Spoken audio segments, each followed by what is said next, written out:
A very good afternoon, everybody. Today we are going to work with database management system normalization.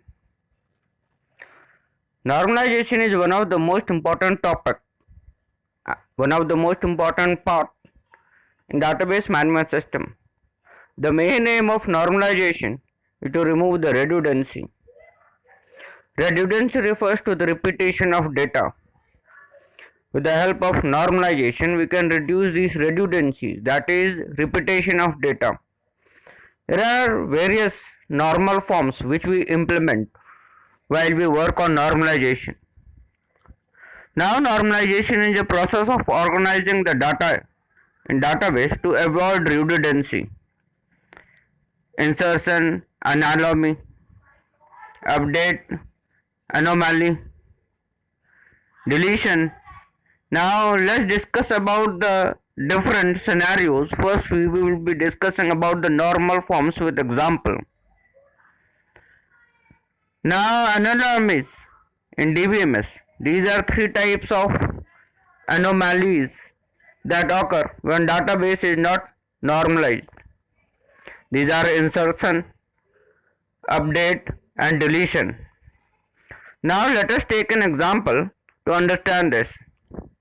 Now, suppose a manufacturing company stores the employee detail in a table named employee that has four attributes: employee ID for storing the employee's ID, employee name for storing employee's name, employee's address for storing employee's address, and employee department for storing department.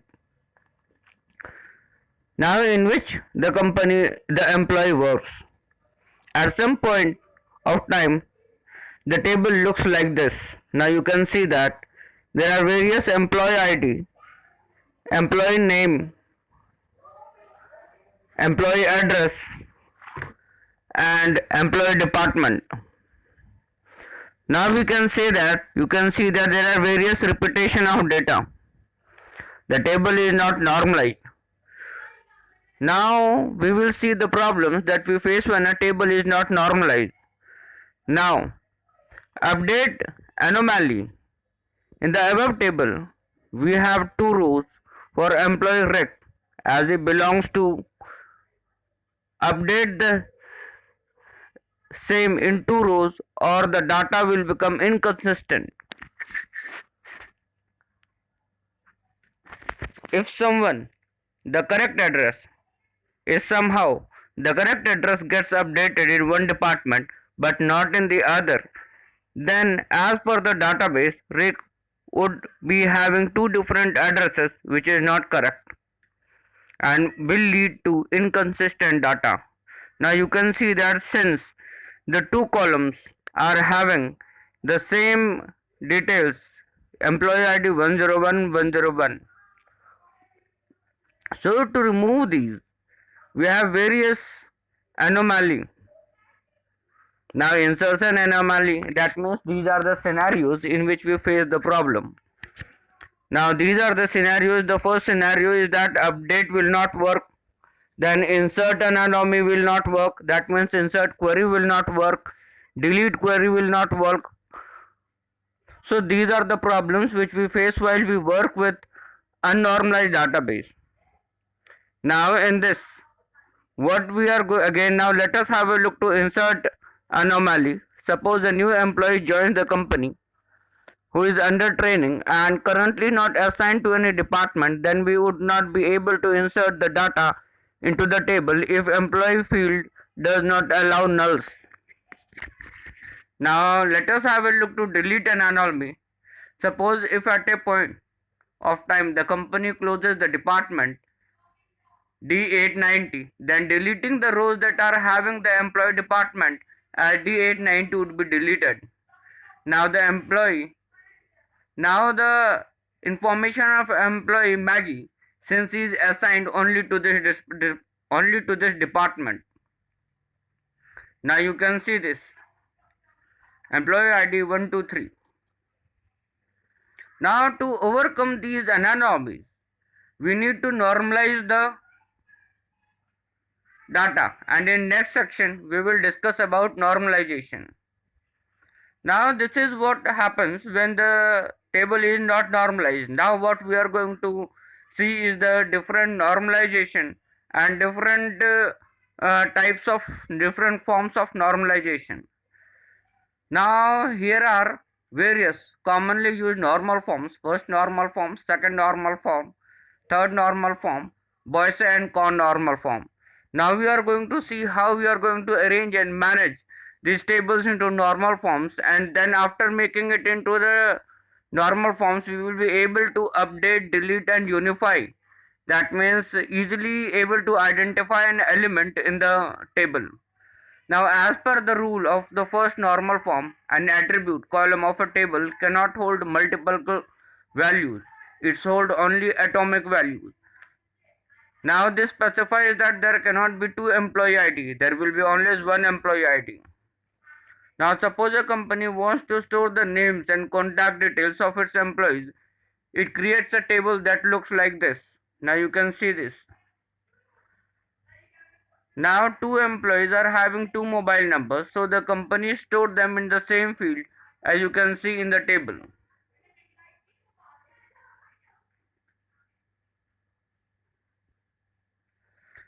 Now this table is not in first normal form, as the rule says each attribute of a table must have atomic single values. That means the employee mobile values of employees John and Lester violates the rule. Now to make the table complies with first normal form, we should have the data like this. Now you can see that. Now again you can see that every column has a single value, but the problem is that employee ID is being repeated. Now let us, so this is again not fully normalized. So this was the first part of the first normal form. That means when we know two element, in this you can see that employee ID 104 is having two mobile number, that cannot be done. So every column is going to have a single value. And now let us proceed to the second normal form to reduce the problem which was generated in first normal form. Now a table is said to be in second normal form if the following conditions are held. Table in first normal form, and no non-prime attribute is dependent on the proper subset of any candidate key of the table. An attribute that is not a part of any candidate key is known as non-prime attribute. Now an attribute, that means the property which is not part of any candidate key or alternate key or primary key. Now suppose a school wants to store the data of teachers and the subjects they teach. Now they create a table that looks like this. Since a teacher can teach more than one subject, the table can have multiple values for the same teacher, which you can see that.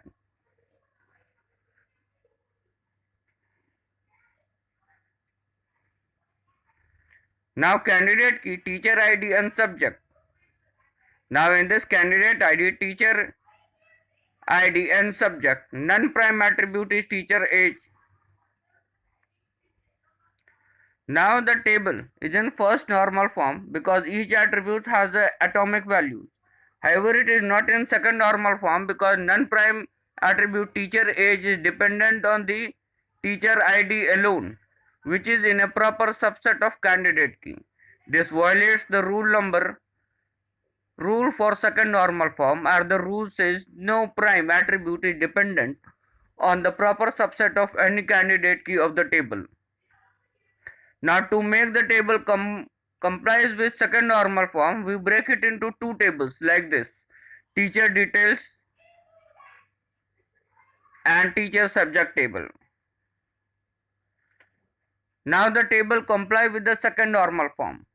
Now you can see that how we are breaking the table and forming a new table to reduce the redundancy. That means we are dividing each and every table. So first we divided the first table, then we divided the second table, then we divided it into two tables. Now let us have a look to the third normal form. A table design is said to be in third normal form if both the following conditions hold true. Table must be in second normal form, that means table should be also in first normal form. Now transitive functional dependency of non-prime attribute on any superkey should be removed. An attribute that is not a part of any candidate key is known as non-prime attribute. Now in other words, third normal form can be explained like this.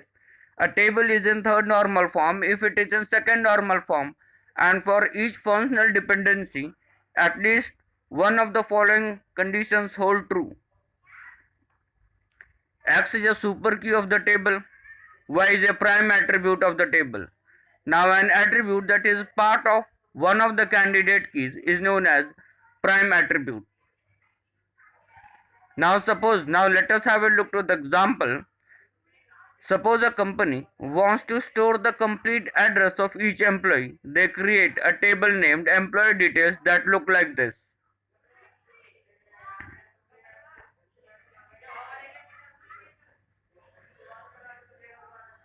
Now you can see that it has employee ID field, employee name field, employee zip, employee state, employee city, employee district. Now talking about the super keys, now in this we have employee ID, employee combination of employee ID and employee name, combination of employee ID, employee name and employee zip, and so on. Now we take candidate key as employee ID. Now non-prime attributes, in this all attributes except employee ID are non-prime as they are not part of any candidate keys. Now here what we say is that employee state, employee city and employee district dependent on employee zip, and employee zip is dependent on employee ID. That makes non-prime attributes employee state, employee city and employee district transitively dependent on superkey, employee ID. So this violates the rule of third normal form.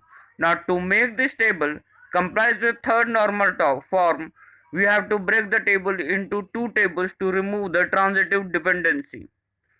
Now you can see that in the first time we had broken the table into two parts. That means with a identity which we are going to learn in this now. So in this table we are going to form employee zip table which will be storing the entire employee address, and in this which will be identified by the different we have in this employee zip, employee state, employee city and employee district. Now the next part, what we have is this.